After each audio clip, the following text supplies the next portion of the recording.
Assalamualaikum warahmatullahi wabarakatuh. Salam sejahtera bagi kita semua. Pertama-tama, marilah kita panjatkan puja dan puji syukur atas kehadiran Allah Subhanahu wa Ta'ala.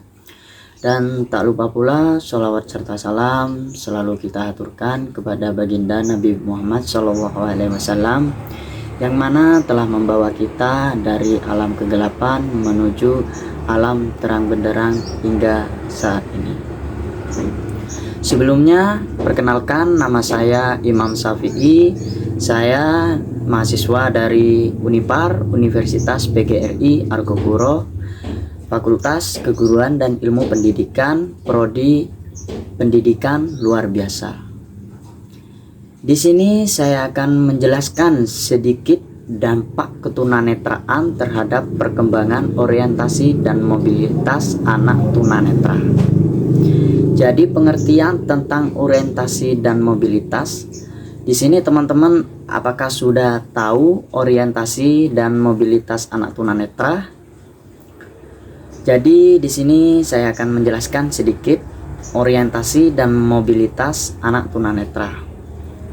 Yang pertama, orientasi. Orientasi adalah kemampuan untuk memahami objek dan hubungan objek dengan lainnya, dan memerlukan pola mental tentang lingkungan. Sedangkan mobilitas adalah kemampuan atau kemahiran berbagai teknik dan keterampilan yang memungkinkan penyandang tunanetra bergerak dengan mudah pada lingkungannya. Jadi dampak dari orientasi dan mobilitas, dampaknya pengembangan orientasi dan mobilitas tidak bisa dilepaskan dari awal perkembangan gerakan dan dilakukan oleh tunanetra. Jadi menurut Heather Mason mengungkapkan bahwa siswa yang mengalami ketunanetraan berat dan berbagai kekuatan akan tidak memperoleh kesempatan yang baik untuk belajar keterampilan bergerak, sehingga tunanetra sering mengalami keterlambatan dalam gerak motoriknya. Misalnya posisi akhir kurang bagus dan berjalan dengan kaki yang tidak kokoh. Jadi solusinya buat anak tunanetra, sebelum tunanetra mengenal situasi dan kondisi lingkungan di luar dirinya, tunanetra perlu untuk mengenal dirinya sendiri. Program yang dikenalkan adalah Body Image for the Blind.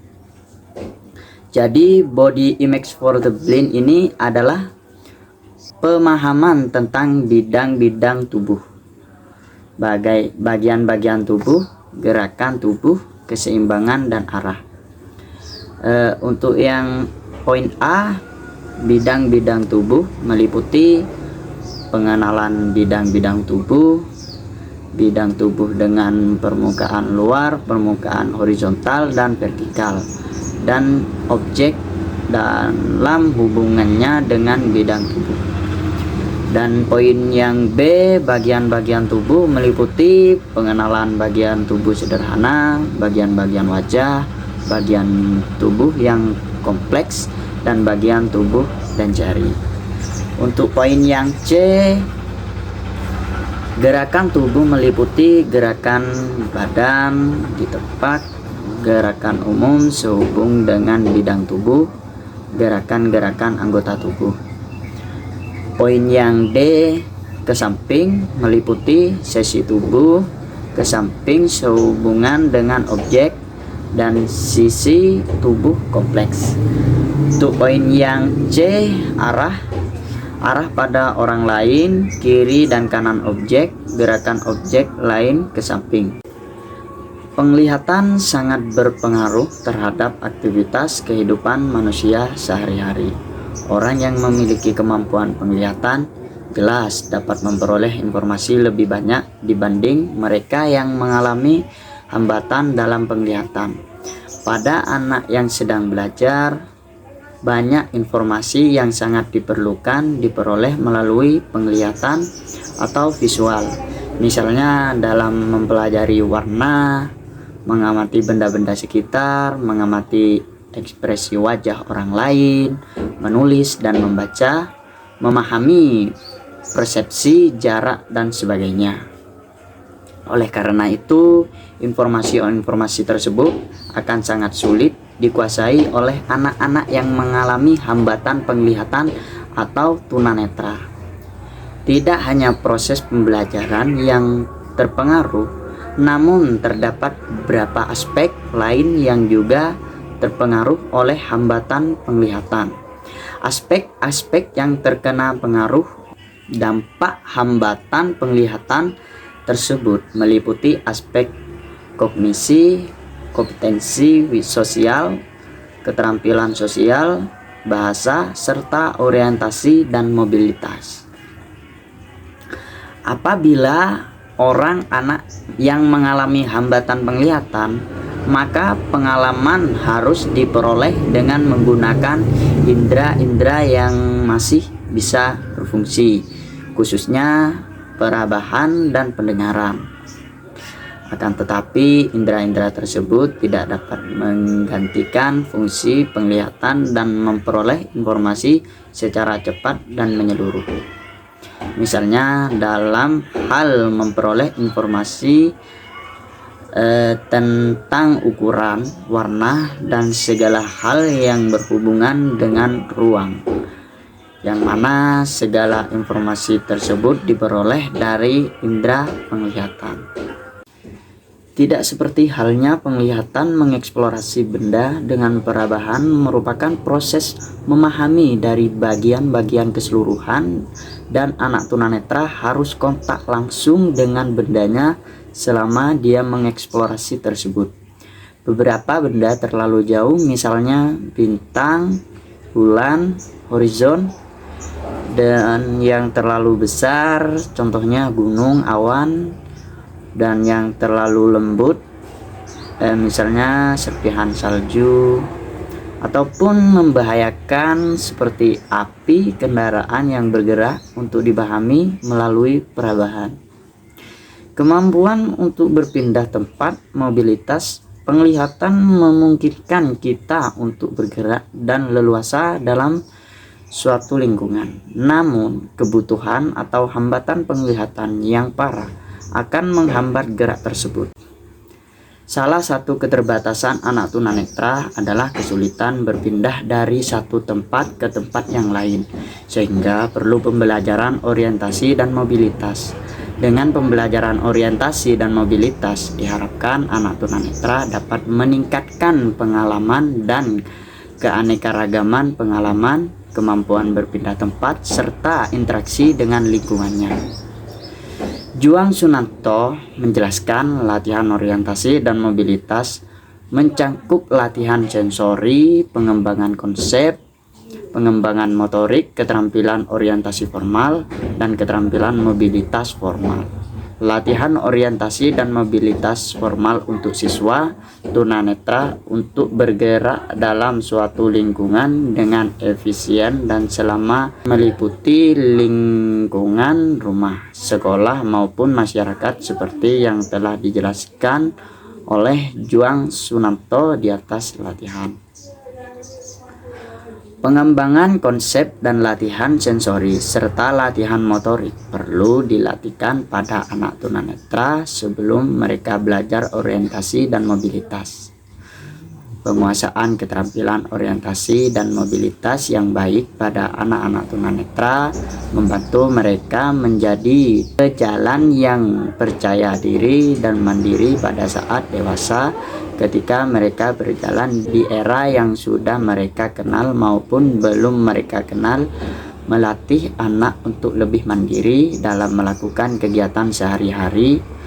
Menurut Juang Sunanto, dampak ketunanetraan bagi siswa tunanetra adalah sebagai berikut. Yang pertama, siswa tunanetra memiliki otot-otot yang kurang baik pada kepala, leher, dan otot-otot tubuh, sehingga siswa tunanetra mengalami kesulitan dalam berpindah tempat yang baru. Dan yang kedua, siswa tunanetra belum memiliki kemampuan orientasi dan mobilitas yang optimal, dikarenakan pembelajaran orientasi dan mobilitas di sekolah cukup pendek, memberikan interaksi dengan lingkungan di luar sekolah. Nah, kita pahami bahwa penyandang tunanetra, baik itu buta total maupun low vision, memiliki gerak yang terkoordinasi, yaitu poin A, bola mata kurang atau tidak pernah bergerak, kelopak mata kurang atau tidak pernah berkedip, tidak bereaksi terhadap cahaya. Dan poin B, tangan terlalu tenyum, mengejap-ngejapkan mata, mengarahkan mata ke cahaya, melihat sesuatu objek dengan cara sangat dekat, melihat objek dengan memincingkan atau membelakangkan mata. Dan terakhir poin C, sering melakukan gerakan-gerakan yang tidak bermanfaat untuk menghilangkan kejenuhan seperti mengantuk-ngantuk meja, menggosok-gosok mata, melambai-lambai tangan, dan lainnya. Proses di sini diartikan sebagai rangkaian kegiatan fisik maupun mental yang bertujuan untuk mencapai keberhasilan dan dalam pembelajaran dan tempat yang orientasi juga tepat proses penggunaan indera yang masih berfungsi untuk menetapkan posisi dan hubungan dengan objek-objek penting dalam lingkungannya.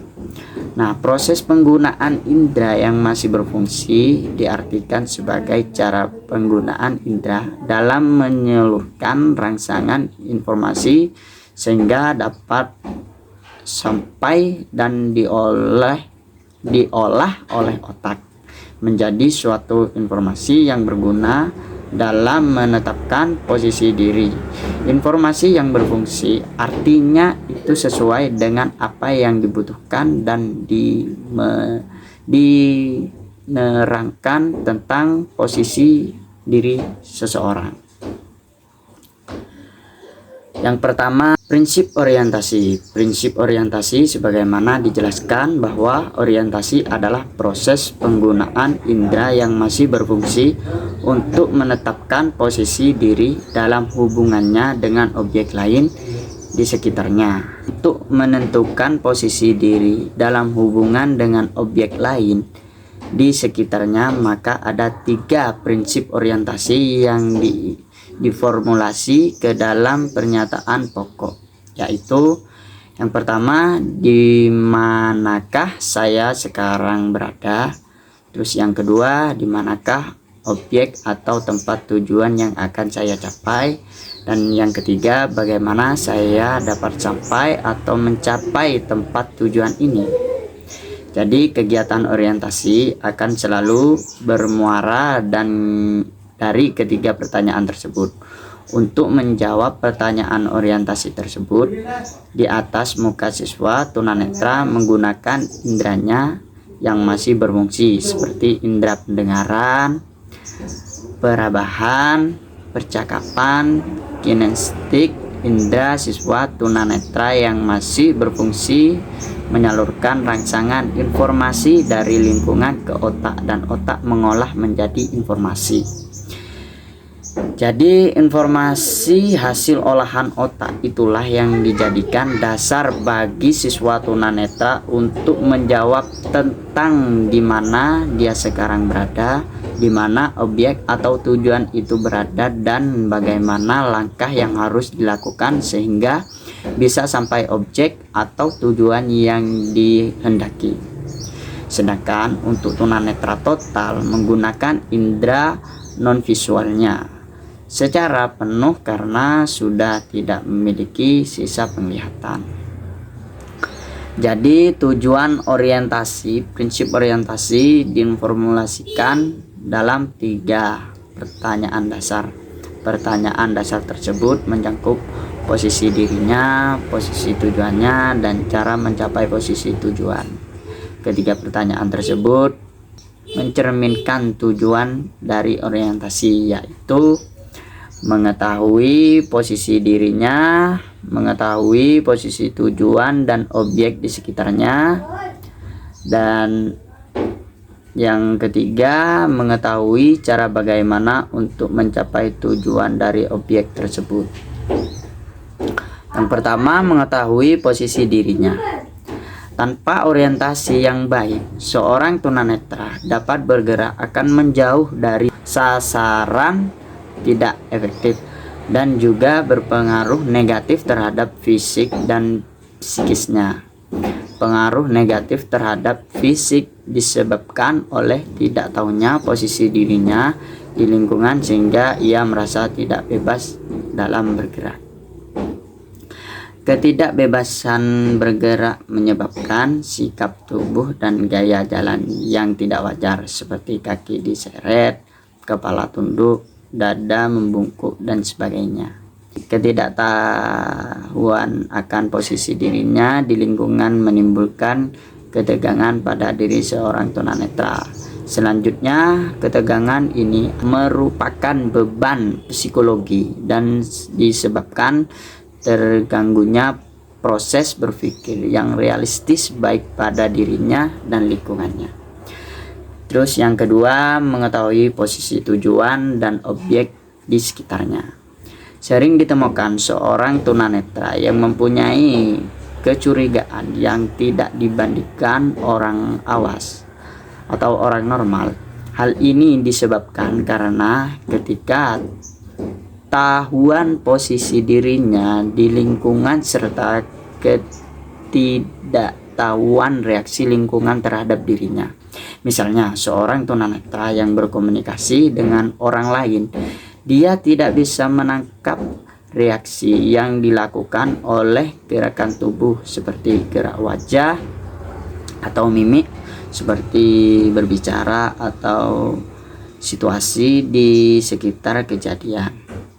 Keterbatasan dalam berinteraksi ini menyebabkan sempitnya pengalaman dan miskinnya konsep sehingga perasaan cemburu cenderung tinggi. Terus yang terakhir, mengetahui cara bagaimana untuk mencapai tujuan dan objek tersebut. Orientasi memberi arti terhadap perjalanan seorang tunanetra, sebab di dalam orientasi mengandung proses mencari jawaban pertanyaan tentang posisi diri, posisi tujuan atau objek, dan cara untuk sampai ke tujuan atau objek. Dalam mencari jawaban pertanyaan tersebut terdapat proses berpikir.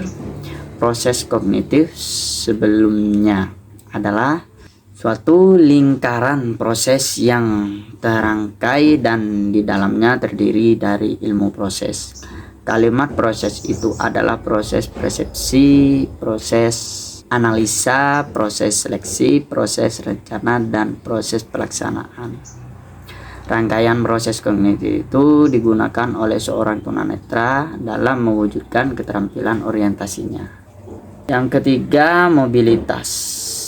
Mobilitas merupakan suatu kemampuan, kesiapan, dan mudahnya bergerak di sini tidak hanya diartikan berjalan tetapi lebih luas dari itu. Bergerak bisa dari suatu posisi ke posisi yang lain, dari suatu tempat ke tempat yang lain, dari suatu posisi ke posisi lain. Misalnya menggerakkan tangan dari posisi menggerakkan ke posisi tangan terbuka, atau dari posisi badan duduk ke posisi badan berdiri. Bergerak dari suatu tempat ke tempat lain mengandung arti adanya perpindahan. Misalnya seorang berjalan dari ruang tamu ke ruang makan dan sebagainya. Dengan demikian, mobilitas merupakan kemampuan dari seseorang untuk menggerakkan anggota tubuhnya dari suatu tempat ke tempat yang lain, dari suatu posisi ke posisi yang lain, sampai seseorang itu melakukan pergerakan diri suatu tempat dari ke tempat lain yang berbeda. Bagi siswa tunanetra, bergerak dari suatu tempat ke tempat lain merupakan gerakan mobilitas yang diartikan dalam bentuk gerakan tubuh untuk mengembangkan potensi mobilitas yang baik. Jadi mobilitas juga berarti kemampuan bergerak dan berpindah dalam suatu lingkungan, karena mobilitas merupakan gerak dan berpindah fisik. Maka kesiapan fisik sangat menentukan keterampilan orang tunanetra dan mobilitas. Lebih lanjut, Irfan Hosni menjelaskan mobilitas sebagai kemampuan, kesiapan, dan mudahnya bergerak. Tidak hanya kelihatan di saat ia melakukan gerak, tapi mobilitas dirinya sebagai daya dan kesiapan untuk melakukan gerak. Sekian sedikit penjelasan dampak ketunanetraan terhadap perkembangan orientasi dan mobilitas anak tunanetra. Apabila ada kesalahan kata, mohon dimaafkan. Kurang lebihnya wabillahi taufiq wal hidayah. Wassalamualaikum warahmatullahi wabarakatuh.